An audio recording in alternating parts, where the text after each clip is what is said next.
Hola Jasonauta, no sé desde dónde estás conectado, pero qué bendición poder llegar a ti a través del internet. Cuando comenzamos a filmar y poner estos mensajes en la web años atrás, nunca hubiéramos imaginado que íbamos a llegar tan lejos a tantas personas y que íbamos a poderte ayudar a desarrollar una relación personal con Jesús a la manera en la que lo estamos haciendo, como era nuestro sueño y nuestra intención en un inicio. Cuando recibimos mensajes de personas que están tan lejos, en Inglaterra, en Francia, lugares a los que realmente nunca habíamos imaginado que podíamos llegar, no solamente nos alegramos por la distancia, pero porque el Señor tiene sus caminos y sus propósitos y Él se encarga de llegar a lugares a los que nosotros físicamente no podríamos llegar. Así que te doy la bienvenida y te doy gracias por conectarte. No estás aquí por casualidad.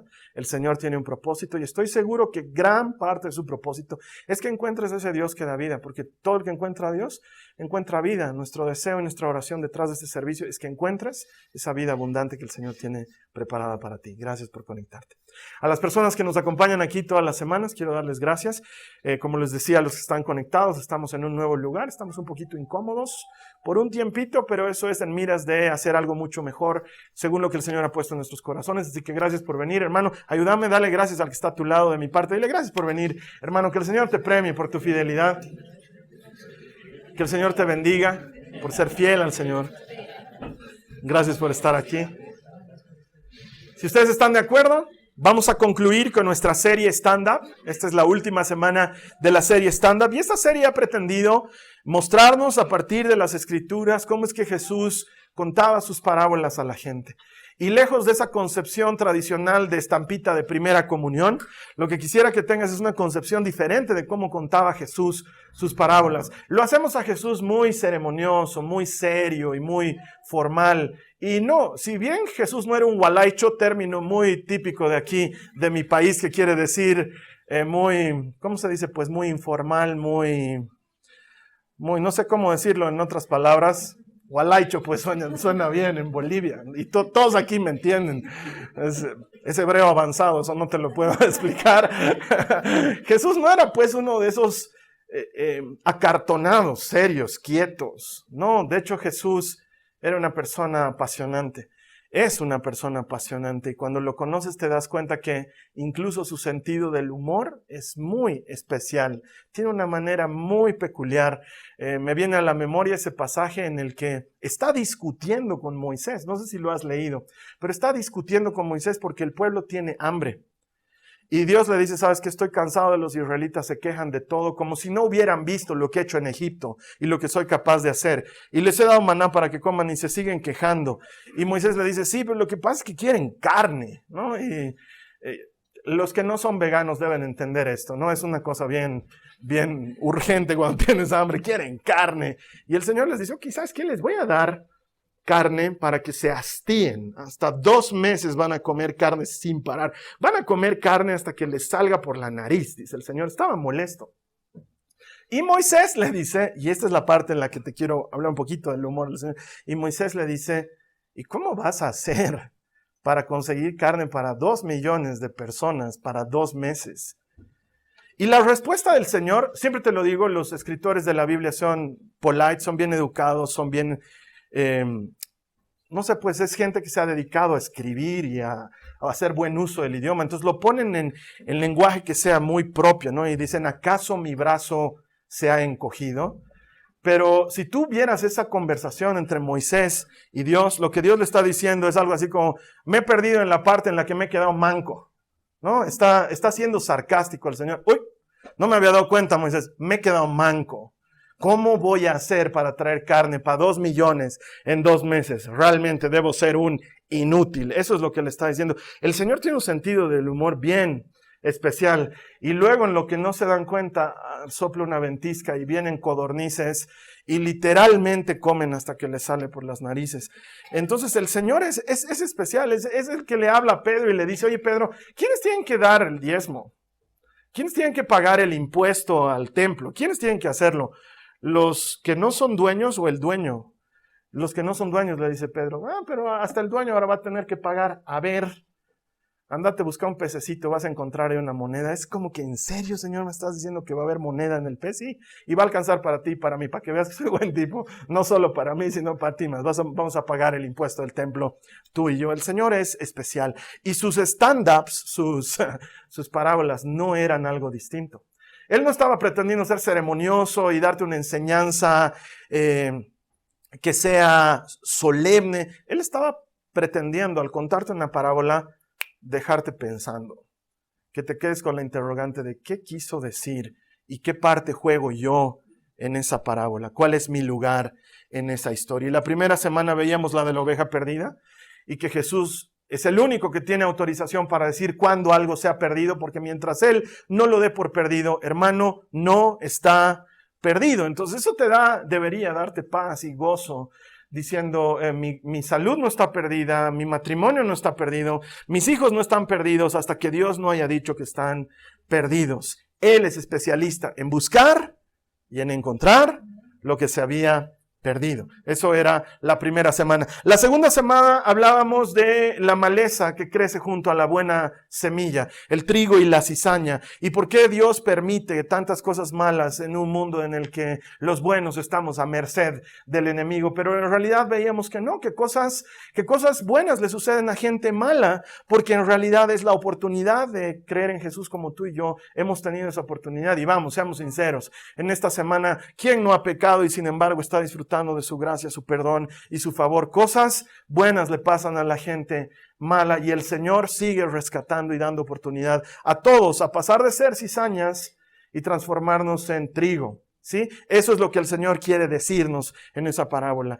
Que no seamos juzgadores, sino que más bien entendamos que Él quiere salvar a todos. Y la última semana compartíamos sobre la semilla de mostaza y también sobre la levadura en la masa. Y veíamos quizás uno de los principios más importantes que deberíamos aprender del reino de los cielos, y es que desde un inicio, desde el capítulo 1 del Génesis, la intención de Dios fue habitar con el hombre y en el hombre, hacer comunidad, ser uno con el hombre. Eso es lo que ha querido siempre.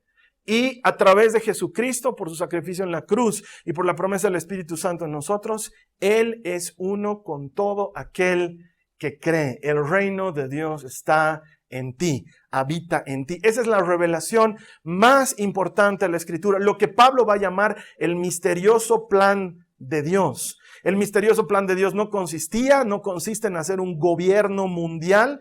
El misterioso plan de Dios consiste en habitar en tu corazón, que tú seas templo de su presencia. Y ahí donde vas, ahí donde te mueves en tus actividades diarias, el Señor no solamente está contigo, pero además está en ti. Esa es la revelación más importante. Y hoy vamos a cerrar con una de las parábolas que considero son de las menos enfocadas en sentido del reino, pero tiene que ver todo con el reino, porque Jesús nos está hablando de cómo se va a instaurar el reino en el final. La parábola se llama las 10 vírgenes, la parábola de las 10 vírgenes.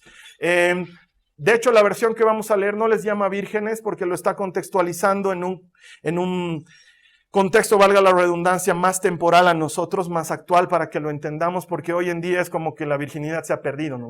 Entonces, 10 vírgenes suena, ¿qué es eso? ¿No? ¿Dónde se consigue?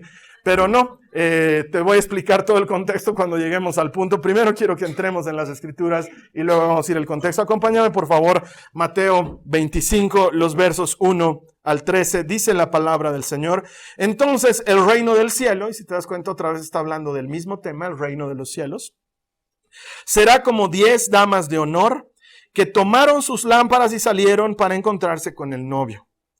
5 de ellas eran necias y 5 eran, ¿qué dice? Sabias. Las 5 que eran necias no llevaron suficiente aceite de oliva para sus lámparas, pero las otras 5 fueron tan sabias que llevaron aceite extra. Como el novio se demoró, a todas, ¿a quiénes? A todas les dio sueño y se durmieron. Todas se durmieron, sabias y necias. Eso es importante entenderlo. A la medianoche se despertaron ante el grito de: miren, ya viene el novio, salgan a recibirlo. Todas las damas de honor se levantaron y prepararon sus lámparas. Entonces las 5 necias les pidieron a las otras: por favor, denos un poco de aceite porque nuestras lámparas están apagando.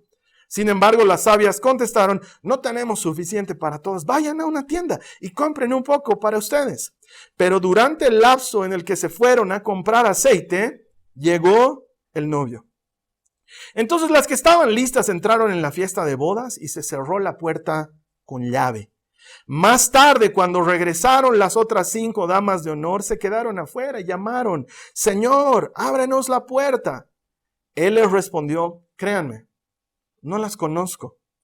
Así que ustedes también deben estar alerta porque no saben el día ni la hora de mi regreso. Y ahí es donde termina la parábola. Otra de esas que termina además sin explicación, porque los discípulos no se lo llevaron aparte y le dijeron, Señor, ¿qué has querido decir con esto? Sino que se queda ahí y de hecho Jesús va a contar un par de historias más relacionadas con esto que llama el fin de los tiempos. Quiero ponerte en contexto primero temporal y luego en contexto cultural para que entiendas de qué está hablando Jesús y cuál es nuestro rol en esta parábola. De algo te está hablando a ti y de algo me está hablando a mí. Eso es muy importante de entenderlo ahora. Lo primero, Jesús está hablando esto después de haber estado hablando con sus discípulos de los últimos tiempos. Resulta ser que ellos estaban en Jerusalén en las vísperas de que Jesús iba a subir a la cruz del Calvario y están paseando por Jerusalén y ven el templo de entonces que se conoce como el segundo templo o el templo de Herodes. Salomón construye un primer templo, Nabucodonosor destruye ese primer templo y los israelitas después de 70 años comienzan la reconstrucción de un segundo templo, el templo de Zorobabel, así se conocía en un inicio, pero luego se conoce como el templo de Herodes porque Herodes fue el que terminó la construcción que Zorobabel inició años antes, sí, y lo terminó de dejar limpiecito y lindo. No sé si sabes sobre estas cosas, pero por ejemplo, en la Catedral de la Sagrada Familia en Barcelona sigue construyéndose. Es algo que toma mucho tiempo. No es que agarras y dices, lo hagamos y ya está hecho. Es algo que toma mucho tiempo y el templo tomó muchos años en ser construido. Entonces los discípulos y Jesús están pasando por ahí y los discípulos le dicen, oh, qué buenazo está el templo, ¿no, Señor? Y Jesús les dice, sí, pero no va a quedar piedra sobre piedra. Y entonces ahí los discípulos se preocupan y le dicen, ¿cuándo sucederá esto? ¿Y cómo sucederá? Y Jesús empieza a hablar de los últimos tiempos. Y ahí, para mayor referencia, me comprometo, vamos a colgar una serie que tenemos ahí guardada, que no le hemos puesto todavía en internet, que se llama El Fin, donde hablamos ampliamente de los últimos tiempos y lo que dice la Escritura al respecto. Y la vamos a poner ahí en nuestra página web para que la puedas ver. Está bien hechita para que puedas entender qué es esto del reino de los cielos y el milenio y todas esas cosas que a mucha gente le emociona. Hay gente que, dice, yo quiero saber el rapto y la segunda venida y todas esas cosas. De eso habla Jesús en Mateo 24 y en Mateo 25, hablando del fin de los tiempos, habla de las 10 vírgenes. Ese es el contexto de lo que está sucediendo en ese momento. No es que Jesús se saca una historia de la nada, de estaban comiendo pancito y dice, por cierto, así se va a acabar todo. No, estaban hablando de ese tema, primera cosa. Segunda cosa, el contexto cultural. ¿Cómo funcionaban los matrimonios en esa época? Eso es bien importante entenderlo. ¿Cómo funcionaban los matrimonios entre los judíos? Bueno, pues, primero que no era como que tú te enamorabas de alguien necesariamente. Podía ser que entre papás hayan hecho algún acuerdo previo y tu hija haya estado comprometida desde chiquita para casarse con el hijo de alguien más o viceversa. O quizás sí, tú de adulto varón, quiero que entiendan el contexto de la época, tú de adulto varón veías una muchacha que te gustaba y le decías a tus papás, ¿saben qué? Quiero tomar a esa muchacha por esposa. Y tus papás tenían que ir a negociar un precio con los papás de esa muchacha. ¿Por qué? Porque en esa época las mujeres eran posesión del varón jefe de familia. Así es como funcionaba la sociedad en esa época. Esto no tiene que ver con una calificación actual de si está bien o si está mal, porque es la época.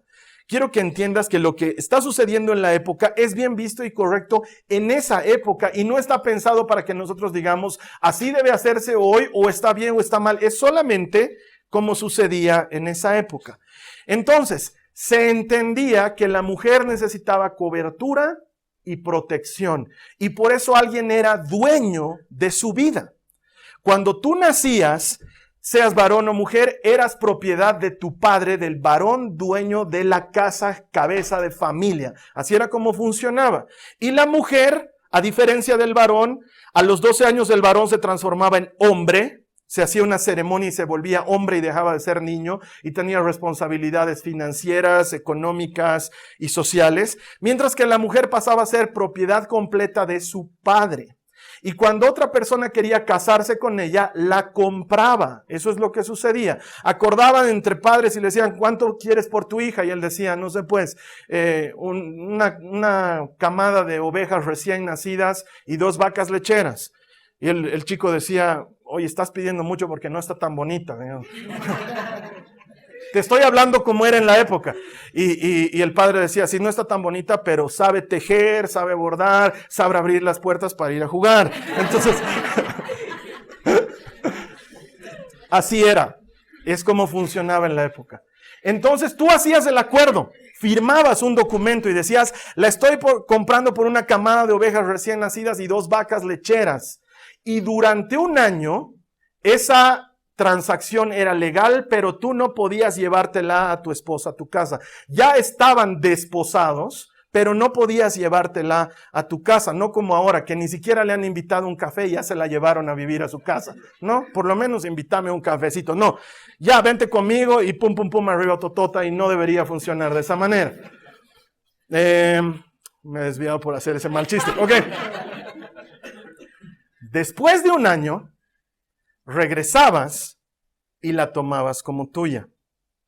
Pero esto estaba acompañado de una ceremonia bien especial, en la que la novia tenía un grupo de damas, un grupo de amigas, todas vírgenes, que no habían tenido relación sexual con ningún hombre, jovencitas, hijas de alguien más. La palabra griega que se utiliza para traducirse como vírgenes literalmente significa la hija de alguien más. Eso quiere decir que todavía no había salido de una cobertura a otra cobertura, mientras que la novia sí había salido de la cobertura de su papá y estaba pasando a la cobertura de su marido, porque así funcionaban las cosas en esa época. Este grupo de consortes tenía que esperar la llegada del novio. Y por eso sucede lo que aquí nos está contando. Están con lámparas encendidas porque la costumbre era que el novio llegue de noche como que a robarse la novia. De eso se trataba. Venía a llevársela de la casa y por eso llegaba generalmente de noche y por eso las damas lo esperaban con lámparas encendidas porque, bandido, no te la estás robando. Sabemos que te la vas a llevar y es motivo de fiesta y todo eso está sucediendo en ese momento. El novio llega también con sus padrinos, con jóvenes vírgenes para acompañarlo, y de entre los vírgenes hay un virgen que va a tomar una virgen y van a ser una comunidad. Y esta era una fiesta importante. Luego, y lo más bonito, es que la comunidad los recibía a los recién casados y durante un año, wow, eso es buenazo, ellos estaban de luna de miel durante un año. ¿Qué significaba eso? Durante un año ninguno trabajaba, eran sostenidos por la comunidad. Durante un año se dedicaban a conocerse porque no hubo noviazgo, no es como nosotros, que ahora tienes tiempo de noviar y les digo a los jóvenes, no sean burros, sean novios. Es que es importante, ya le he conocido, ya quiero todo. No es así. Tienes que conocer a la persona y tienes que ver si hay cosas en común y tienes que construir una relación. Eso es muy importante. Y como en esta época no había noviazgo, durante un año se conocían, se entendían, pasaban tiempo juntos y se dedicaban solamente durante un año a ser pareja, a ser comunidad, y el resto de la familia de ambos lo sostenía incluso económicamente durante un año. Eso es una maravilla, porque durante un año todavía seguías bajo la ayuda de tus familiares y luego de ese año se constituían como una nueva familia y hacían su vida juntos. Y eso era todo lo que sucedía.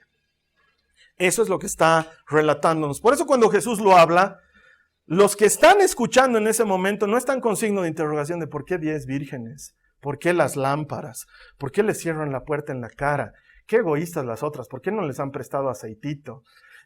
Todos lo entienden perfectamente. Es como que a nosotros nos hablaran de algo muy común en nuestros días. En esa época esto era muy común. Era la manera en la que una pareja se hacía de matrimonio. Y esto nos habla de algo muy especial para nosotros también. Y ahí es donde nosotros entramos. Quiero que lean conmigo, por favor, Romanos 6, 17, 18. Lo tienes ahí en las notas de la prédica. Dice: antes ustedes eran esclavos del pecado, pero gracias a Dios ahora obedecen de todo corazón la enseñanza que les hemos dado. Ahora son libres de la esclavitud del pecado y se han hecho esclavos de la vida recta. Pablo está utilizando aquí la figura de libertad y esclavitud para hacernos entender que hemos pasado de un gobierno a otro, de una cobertura a otra. Eso es lo que quiero que entiendas, porque eso es lo que nos está diciendo esta parábola. Antes tenías un dueño. ¿Quién? El pecado. La Biblia dice, Jesús dice que todo el que comete pecado es esclavo de su pecado. Pero cuando Jesús viene y te liberta, pasas de una cobertura a otra cobertura, de un dominio a otro dominio. Lo mismo que una joven que se casaba en esa época. Pasaba de la cobertura de su padre a la cobertura de su marido. Eso es importante entenderlo en este contexto, porque nosotros también somos esa novia que antes teníamos otro dueño y hemos pasado a un nuevo dueño. Somos, Pablo dice, esclavos de la vida recta. Esto es como una paradoja. Eres esclavo de la libertad que Cristo te ha dado. Antes eras esclavo del pecado y ahora eres esclavo de la libertad que Cristo Jesús te ha dado. Alguien debería haber dicho amén a eso. ¿Por qué? Porque es bueno haber pasado de una esclavitud mala a una esclavitud buena que te hace libre y entero y completo y no necesitas depender de nadie más que de Jesucristo. En un ejemplo te lo pongo. Es como que durante mucho tiempo tú y yo hayamos sido grumetes en un barco donde no había almirante.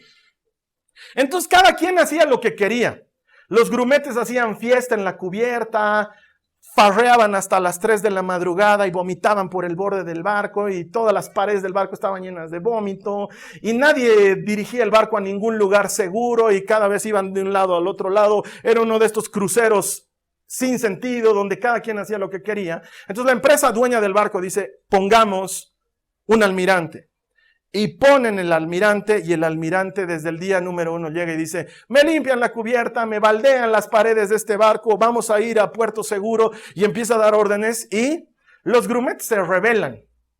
Se reúnen una noche entre grumetes y dicen, ¿quién se cree para ser tan almirante entre nosotros? Vamos a hacer otra vez lo que nos dé la gana y farrearemos esta noche en la piscina y nos comeremos toda la comida de los invitados al crucero y ¿sabes qué? Lo encerraremos al almirante en su habitación. Lo que ellos no saben es que este almirante es todopoderoso.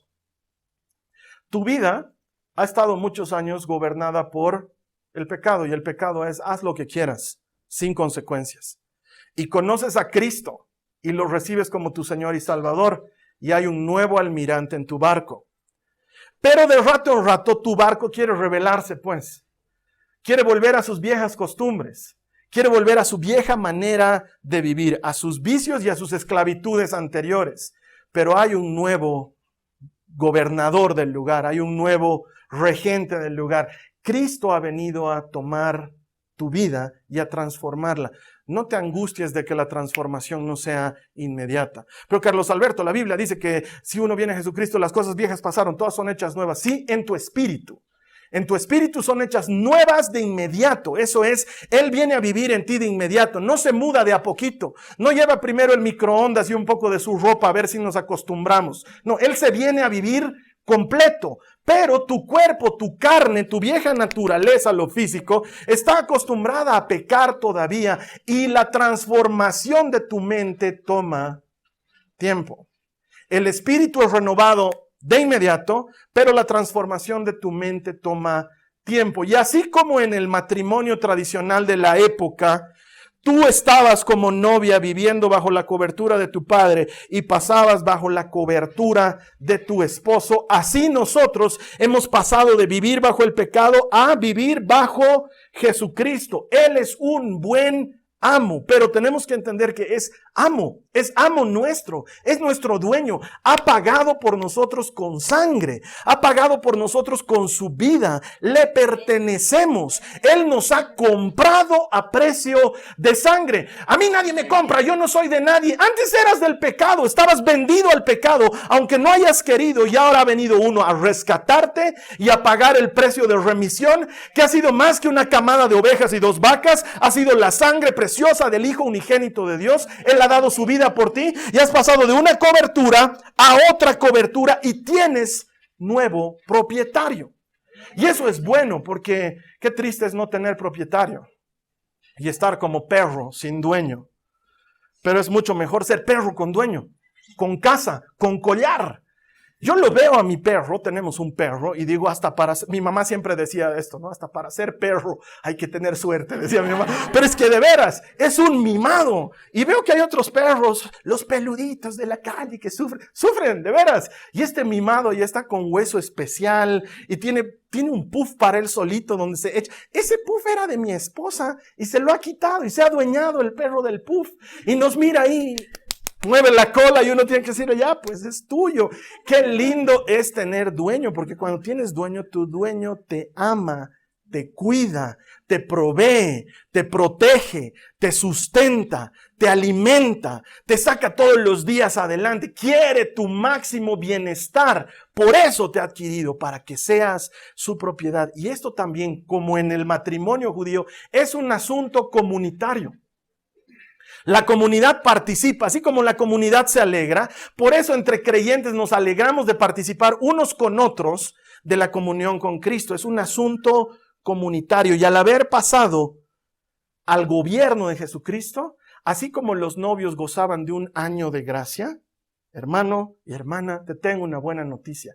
Desde que has venido a Jesucristo, tú estás viviendo ese año de gracia, ese año de favor sobre tu vida. ¿Cuánto tiempo, hermano? ¿365 días? No, porque para el Señor un día son como 1000 años y 1000 años como un día. Desde que has venido a Cristo, estás viviendo esa gracia. Es decir, lo que los novios vivían un año gratis y entre ellos conociéndose y todos manteniéndolos, tú ahora vives ese año de gracia de forma permanente. El Señor es tu sustentador, Él te mantiene, Él te cuida, Él te protege, Él te alimenta, Él es tu nuevo dueño. Eso es lo primero que debemos entender de la parábola. Pero lo segundo es igualmente importante. Ambos grupos de vírgenes se duermen. Las previsoras se duermen y las no previsoras se duermen también. Y es porque muchos dicen, ay, mucho está tardando el Señor Jesús. Porque sabes que esta parábola está hablando de cuando el Señor Jesús regrese, porque va a regresar. No es una fábula, no es un cuento, no es la paranoia de alguien más, es un hecho innegable. Jesús va a venir a rescatar una vez más a los suyos. Y en lo que se tarda, muchos cristianos se duermen. ¿Has debido escuchar alguna vez una aplicación de esta parábola? Que tener aceite, que ser previsor, es orar, es leer la Biblia, es venir a la iglesia, es participar de actividades cristianas. Sí, hermanos, está bien, no digo que no, pero quiero que entiendas esto. Si oras, lees la Biblia, vienes a la iglesia, participas de actividades cristianas, pero eso no te sirve para lo central del asunto, estás perdiendo tu tiempo. Lo central del asunto, Jesús lo dice claramente, es conocerle. Si tú oras, vienes a la iglesia y tienes actividades cristianas, pero no te está sirviendo para conocerle, no te está sirviendo para nada. Orar, leer la Biblia, tener actividades con los hermanos debería ser para conocer más a Dios. Y a veces las actividades cristianas, en lugar de llevarnos a conocer a Dios, nos llevan lejos de Dios, porque estás tan metido en las cosas de la iglesia y que falta una cosita de esto, que falta una cafetería y que compraremos estas masitas y que la hermana ha dicho esto y oraremos por su necesidad y no sabes lo que le ha pasado. Parece que le gusta el fulano es casado, gloria a Dios, hay que orar por ellos. Y en lo que estás metido en esas cosas, te olvidas de lo más importante. No estamos aquí para otra cosa, sino conocer a Dios. La razón por la que estamos en este mundo es para conocerle a Él. Esa es la razón por la cual tú y yo hemos sido escogidos, para conocerle, para entenderle, para saber lo que Él tiene para nosotros. Él se quiere dar a conocer. Es como un desfile. Alguna vez te pongo este ejemplo. Hay el desfile y están los carros alegóricos, y al borde del desfile está la gente con sus banderitas, ¿sí? Son dos tipos de personas en un desfile. Al borde los simpatizantes, los que dicen, bravo, sí, sigan adelante. Y los que están en el desfile, en el carro alegórico o vestidos de la alegoría que se está desfilando. Unos son militantes y otros son simpatizantes. Ambos están metidos en el desfile. Lo mismo pasa con los cristianos. Algunos cristianos son militantes, otros cristianos son simpatizantes. ¿Qué cristiano eres tú? El que dedica su vida a conocerle, ese es militante. Da su vida por el asunto. Ha armado el carro alegórico hasta las 3 de la mañana y al día siguiente lo está manejando desde las 7. El simpatizante va a las 10:30, ¿no? Va a las 10:30. Ama el desfile, le encanta. El desfile es buenazo. Pero va a las 10:30 y se va a las 12, feliz, ¿no? A comer su chicharrón a esa hora, porque ya, mientras que el militante se queda a limpiar la calle, a desarmar el carro alegórico y probablemente no coma hasta las 8 de la noche. ¿Por qué? Porque está involucrado en la tarea. Jesús nos está preguntando, no si estás metido en el activismo cristiano, porque muchos pensamos que hay que hacer. No, si estás metido en el activismo de conocerle, ¿qué has conocido de Dios hoy? ¿Qué has aprendido de Él hoy? ¿Qué te ha hablado a ti hoy que no le ha hablado a nadie más? ¿Qué te ha enseñado a ti de primera mano? Esa debería ser mi tarea. Eso me hace previsor. Eso hace que mi lámpara tenga aceite extra, que yo le conozca. Mira lo que dice el verso 12 del capítulo 25 de Mateo. Jesús dice que el novio le respondió, créanme, no las conozco. ¿Por qué no te estoy dejando entrar? Porque no te conozco. Pero Señor, yo iba todos los domingos a Jasón, nos han metido en esa sala incómoda, he aguantado, se me ha roto la silla. Y si no has pasado tiempo con Jesús, va a decir, perdón, pero tú eres, ¿quién? No te conozco. Pero Señor, yo todos los martes iba con las valiosas, sí, sí. ¿Martes se reunían? ¿Cuántas? No me acuerdo del club de la pelea, me acuerdo, pero...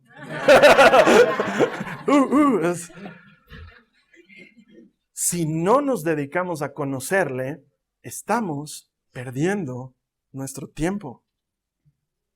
Y eso es pasar tiempo con Él. Eso es pasar tiempo con Dios. ¿Por qué, Carlos Alberto? Por Isaías 43:10. Pero tú eres mi testigo, oh Israel, dice el Señor. Tú eres mi siervo, te está hablando a ti. Tú has sido escogido ¿para qué? Para conocerme, para creer en mí, para comprender que solo yo soy Dios, no hay otro Dios, nunca lo hubo y nunca lo habrá. Te he elegido a ti de entre millones de habitantes para que tú conozcas eso. Quiero que me conozcas. ¿Eres militante o eres simpatizante? Porque la previsión de las vírgenes es eso. Es o paso tiempo conociéndote o no te conozco. Porque si te conozco sé que vas a tardar en llegar. Entonces me voy a llevar un poquito más de aceite. Pero si no te conozco voy con el aceite que tengo. No sé pues cómo eres, no sé cuál es tu estilo, no te conozco bien. Ese es el problema. Ambos grupos de vírgenes estaban involucradas en el matrimonio. Solamente que habían unas que sabían que se podía tardar porque le conocían mejor. Y por eso entraron con él. Y las otras no le conocían lo suficiente. Entonces yo te pregunto, ¿a ti eres simpatizante o eres militante? Te pregunto, ¿vienes por obligación a la iglesia? Porque les aseguro, hermanos, ¿y saben qué? Es notorio. Tú notas cuando la gente viene por obligación o cuando viene porque quieren. ¿Por qué vienes tú a la iglesia? ¿Por qué buscas al Señor? ¿Por qué oras? ¿Oras? ¿Lees la palabra? ¿Haces algo para conocerle más? ¿Cómo va a ser el fin para ti? El fin de todo esto, ¿cómo va a terminar? ¿Crees que es una fábula más? ¿Crees que cuando te mueras... ¿Eres un gasecito que vas a estar ahí volando en el universo gaseoso? ¿O te vas a encontrar con Cristo como dice la palabra de Dios? Es que, ¿sabes qué? Hablar de esas cosas es importante porque ¿qué crees tú? ¿Qué te va a pasar? ¿Cómo termina esta historia para ti? Porque Jesús dice que para algunos terminará con puerta cerrada en la cara y para otros terminará dentro de la fiesta. ¿En qué lado te ves tú? ¿Te ves dentro de la fiesta o te ves del lado en el que te tiran la puerta en la cara? De entre miles has sido escogido para conocerle. ¿Sabes qué? Me da hasta desesperación. Porque los veo a los hermanos aquí delante de mí en la predicación y hay algunos como que no han cachado. Que dicen, pero te he escogido para conocerle. Sí, qué bien. Y ya vamos a desayunar, ¿no? Ya. Has prometido choripán algún día, Carlos Alberto. ¿Cuándo el choripán? Eso no importa. Importa que has sido escogido para conocerle. Eso debería producirte gozo y al mismo tiempo desesperación y deseo de, ¿qué estoy haciendo para conocerle? Porque de entre miles te ha escogido a ti. No sé por qué. No sé qué ha visto en ti. No sé qué asunto tiene contigo. Pero te ha escogido para conocerle. Y eso es un privilegio. Porque no todos le van a conocer. No todos lo van a hacer, pero tú sí puedes conocerle. Entonces, hermano, quiero terminar diciéndote que la invitación sigue vigente. La invitación para conocer a Dios sigue vigente, pero también debo decirte que no seguirá vigente de forma permanente. Mira lo que dice Isaías 55 en el verso 6. Quiero que me ayudes a leerlo. Dice, busquen al Señor mientras puedan encontrarlo. Llámenlo ahora mientras está cerca. Ese mientras significa que hay un rato en el que no va a estar cerca y un rato en el que no vas a poder encontrarlo. Y a veces uno desperdicia el tiempo. Tristemente para muchos, ser cristiano es una etapa de su vida. Mis papás, antes de entregarse al Señor Jesús, pensaban que para mí, Carlos Alberto, el ser cristiano iba a ser una etapa de mi vida. Decían, ya se le va a pasar. Ha sido scout, ha sido tecondista, ha sido nadador, ha sido jefe de banda. Algún rato va a dejar de ser cristiano. Porque pensaban que era una etapa en mi vida. Yo tenía 15 años la primera vez que escuché esto. Estaba en un taller de profecía. Nos estaban enseñando sobre cómo el Señor habla. Y la profesora nos lee un pasaje en el libro de Job, donde el pasaje dice, el Señor habla una y otra vez y nadie le escucha. Y luego la profesora dice, es increíble. Dios, el Señor del universo, el creador de todo lo que existe, quiere hablar con alguien y nadie quiere hablar con él. Nadie quiere escucharle. Yo me acuerdo que esa noche llegué a mi casa conmovido por esa frase. Entonces me puse de rodillas al borde de mi cama. Debí tener 15 años, no más. Y le dije al Señor, Señor, si nadie quiere escucharte, yo sí quiero. Yo quiero que me hables. Yo quiero escuchar tu voz. Quiero saber cómo hablas, quiero entender lo que dices y comprenderte y conocerte. Y estaba de rodillas en los pies de mi cama orando y de tanto orar y de tanto que pasó el tiempo, me dormí. Y me debí despertar a las 4 de la mañana con dolor de rodillas y muerto de frío porque me había dormido ahí al pie de mi cama. Y me acuerdo, nunca me voy a olvidar, que me desperté y le dije, Señor, tú piensas que eres terco, pero yo soy más terco. No me voy a mover hasta que me hables. Pero mañana, porque está haciendo mucho frío, entonces me metí a mi cama. Y entonces desde ese momento y todas las noches, esa era mi oración, háblame. Si no tienes con quién hablar, habla conmigo. Si no tienes a quién decirle cosas, háblame. Quiero conocerte. Hay un momento para encontrarte. Quiero conocerte. Hay un momento para que Dios te hable. Y uno dice, al siguiente domingo, esta semana he pecado tanto que me purificaré un poquito, ¿no? Haré penitencia. Ya más puro me voy a acercar al Señor. Acércate así mugroso como te encuentres. Él quiere darse a conocer y la invitación sigue vigente. Si para ti, hermano, hermana, Jesús todavía te suena a fábula, es que es bien difícil de creer, ¿no? Entre las nubes y con una espada, no sé, suena a fábula. ¿Sabes qué? Si Jesús te suena a fábula, si sanar enfermos te suena a fábula, si ver que la gente resucita te suena a fábula, tengo que decirte con todo respeto, no has conocido a Jesús. No lo has conocido todavía. Porque los que le hemos conocido, no podemos dejar de hablar de lo que hemos visto y lo que hemos oído. Cuando hablamos de Jesús, hablamos de cosas que nos han sucedido, de peligros de los que Él nos ha protegido, de situaciones de las que Él nos ha librado, de circunstancias de las que Él nos ha rescatado, de sanidades que hemos visto, de milagros que hemos presenciado. Él no es una fábula. Los que le hemos conocido hablamos de lo que hemos visto y de lo que hemos oído y no podemos dejar de hablar de eso porque ha pasado de verdad delante de nuestros ojos. Ha sucedido. Jesús es más real que tú o que yo. Jesús es más real que lo que estamos viviendo. Él es real, nosotros somos imaginarios. El hermano que está a tu lado es producto de tu imaginación. Por eso lo vemos churro y tal vez no es. El Salmo 27:8 dice: mi corazón te ha oído decir, ven y conversa conmigo. Y mi corazón responde, aquí vengo, Señor. Él te está llamando. Él te está convocando. No sé si puedes escuchar su voz diciéndote, ven, ven, ven. Te está diciendo, ven. Tú piensas que has tenido ganas de venir a la iglesia hoy. Tú piensas que te has querido conectar al internet hoy. Has dicho, mi prediquita de la semana. Dios está diciendo, ven. Encendé tu computadora, encendé tu celular. Él te está diciendo, ven el domingo, ven a la iglesia, ven el martes, ven el miércoles, ven, ven. No es tu buena intención, no es es Él queriendo conectarse contigo, ven. Mi corazón te escucha llamarme. Mi corazón te responde, voy a ti, Señor. Escucho que me llamas. Voy, corro. Quiero encontrarme contigo como la novia corre a encontrarse con su amado. Eso es lo que está pasando. Si tú escuchas el llamado del Señor, hazle caso, conócele. Porque el fin es cierto. Es real. No lo hagas porque te cierren la puerta en la cara. Hazlo por el privilegio de conocer al novio. Él te dice, ven. Cierro con esta historia. He debido tener 16, 17 años. Y era la época en la que entre mis amigos nos colábamos a los 15. Los 15 son fiestas, no sé, creo que en México sí las hacen, pero en otros lados no sé si las hacen.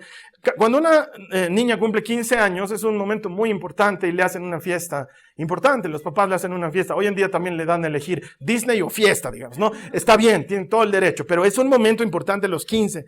Y en esa época nosotros nos llamaban los encamisados porque nos poníamos camisa y nos íbamos al 15 y había que ir de terno, nosotros íbamos de camisa, por eso nos decían los encamisados. Entonces nos íbamos y nos colábamos a los 15 y ya sabían, los encamisados se cuelan a todo lado. Entonces habían 15 en los que estábamos vetados. Si ven chiquitos de camisa, los sacan. Entonces por si acaso en el auto del amigo teníamos ternitos, ¿no? Saquitos para ponernos encima de la camisa y nos colamos a un 15. Nos colamos a un 15, éramos 3 amigos, cada uno está colado ahí comiendo gratis, tomando refresco gratis, porque en mi época los 15 eran sanos, no había trago en los 15. Entonces estábamos ahí y de pronto sacábamos a bailar gente, ¿no? Y bailábamos un rato. ¿Sabes qué? Yo siempre desde chico soy muy fregado, ¿no? A mí me gustaba estar al lado de la amplificación, mirando lo que hacía la gente. Pero si te has colado en un 15, tienes que pasar desapercibido. Entonces no me quedaba otra que bailar. Entonces bailaba, pues. Sacaba a alguien y bailaba. Y me acuerdo que saco una chica y estamos bailando. Y le digo, oye, medio, este 15, ¿no? Medio más o menos, ¿no? Y ella me dice, ¿te parece? Sí, no sé, como que los papás no la quieren mucho a la chica y seguimos bailando, ¿no? Y seguimos bailando y ella me dice, ¿de qué colegio eres? Yo le digo, mi colegio y no sé qué. Y me dice, ¿la conoces a la quinceañera? No la ubico, ¿quién será? Me dice, seguimos charlando, no sé qué. Bueno, la cosa se pasa. Llega el momento ceremonioso en que la quinceañera baja las gradas con su vestido de princesa, ¿no? O por lo menos era así en esa época. Las mujeres ya no somos princesas. Ok, ya no son princesas, sean lo que quieran, no hay problema. En esa época era así, y bajaba y tenía que apagar 12 velitas o 15 velitas y recoger 15 rositas y bailar el vals. Y yo estoy ahí en las gradas con mis amigos riendo con el haddock en la mano, digamos, ¿no? Y ahora vamos a dar paso a la quinceañera, dice el de la amplificación, ¿no? Y empieza a bajar y tiempo de vals de Chayanne, ¿no? Está bajando. Cuando la veo a la quinceañera, era la chiquita con la que yo estaba bailando, a la que le dije el 15 es medio chafa, y la que no conozco la quinceañera. La cosa es que ella había sido la quinceañera, y baja, y yo no la conocía sino hasta ese entonces. ¿Tú sabes lo que eso significa? Significa ustedes 3 encamisados fuera, ¿no? Eso es lo que significa, pero no. Como es bien difícil no enamorarse de mí, seguramente la quinceañera se enamoró de mí porque bajó y me entregó ella a mí una rosa. Y entonces el de la amplificación dice, y va a bailar su primer vals. Y yo era bailando ahí tiempo de vals. Y tú eres la quinceañera. Yo no sabía. Y ella se ríe y me dice, ¿todavía te parece que mi fiesta es fea? Y le digo, un poquito, no te voy a mentir, ¿no? O sea, ha faltado. ¿Por qué no me votó? Porque me conocía de 15 minutos antes. ¿Por qué no los han votado a los otros encamisados? Porque eran amigos del que ha bailado con la quinceañera. Eso no hubiera pasado si no me pasaba de esa manera y si no era fácil enamorarse de mí. Nos hubieran votado, como nos han votado de varios 15, nos han votado del aeronáutico, del club naval, de todo. Salíamos por las paredes, grave. Mi vida de adolescente ha sido muy emocionante, muy chistosa. Y va a haber una fiesta al final de esta historia. Y te toca a ti elegir si vas a estar dentro o fuera. El mensaje de Jesús es ese, no es otro. Yo he venido a que estén dentro. Y todos tienen oportunidad de estar dentro. Si te distraes y te vas a comprar aceite, te pierdes de entrar. No te distraigas. Invertí ese tiempo en conocerme. Si me conocieras, sabrías que voy a tardar un poco y tendrías aceite suficiente. Te invito a conocerme hoy. ¿De qué lado de la puerta estabas tú? Vamos a cerrar nuestros ojos. Para muchos es fábula. Jesús tocando a la puerta del corazón y diciendo, si me abres, si oyes mi voz, entraré a cenar contigo. Para muchos es fábula.